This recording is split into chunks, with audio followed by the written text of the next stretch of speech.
അപ്പൊ നമ്മളിപ്പോ നിൽക്കുന്നത് പാലക്കാടിന്റെ സ്വന്തം NMR ബിരിയാണി ഹൗസിലാണ്. NMR ബിരിയാണി അഥവാ നൂർ മുഹമ്മദ് റാവുത്തർ ബിരിയാണി. അപ്പൊ പാലക്കാടിന്റെ സ്വന്തം റാവുത്തർ ബിരിയാണി കഴിക്കാനായിട്ടാണ് നമ്മൾ ഇന്ന് എത്തിയിരിക്കുന്നത്. സോ ഹായ് ഗൈസ്, ഇത് ശ്രാവണാണേ.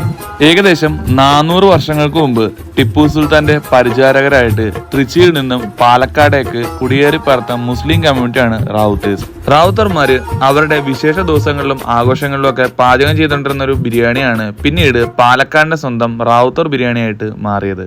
കേരളത്തിൽ നിന്നും വ്യത്യസ്തമായിട്ടുള്ള പാചക രീതിയാണ് ഇവരുടെ പ്രിപ്പറേഷൻ വരുന്നത്. ഇറച്ചിയും അരിയും ഒന്നിച്ചിട്ടാണ് ഇവര് പാചകം ചെയ്യുന്നത്.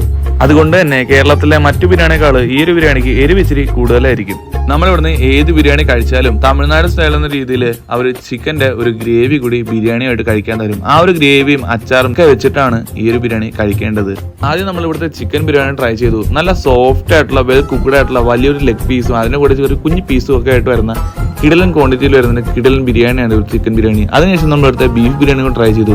ക്വാണ്ടിറ്റി വൈസ് ബീഫ് ഒരുപാടുണ്ടെങ്കിലും ക്വാളിറ്റി വൈസ് എനിക്ക് അത്രയ്ക്ക് അങ്ങോട്ട് ഇഷ്ടപ്പെട്ടില്ല. അത്രയ്ക്ക് അങ്ങോട്ട് കുക്കാവാത്ത ഹാർഡായിട്ടുള്ള ബീഫായിരുന്നു. ബിരിയാണിയിൽ ഒഴിച്ചു കൂട്ടാനായിട്ട് കായ്ച്ചാറെന്ന് പറഞ്ഞൊരു വെജിറ്റബിൾ കറി നമുക്ക് തന്നിരുന്നു. എന്തായാലും ഒന്ന് ഒഴിച്ചു കൂട്ടിപ്പോയി, പിന്നീട് ഒഴിക്കണ്ടായിരുന്നു എന്ന് തോന്നിപ്പോയി.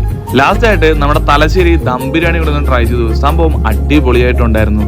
അപ്പൊ എന്തായാലും നിങ്ങൾ ട്രൈ ചെയ്ത് നോക്കുക, ഫീഡ്ബാക്ക് അറിയിക്കുക. വീഡിയോ ഇഷ്ടപ്പെട്ടെങ്കിൽ പേജിന് ഫോളോ ചെയ്യാൻ മറക്കല്ലേ.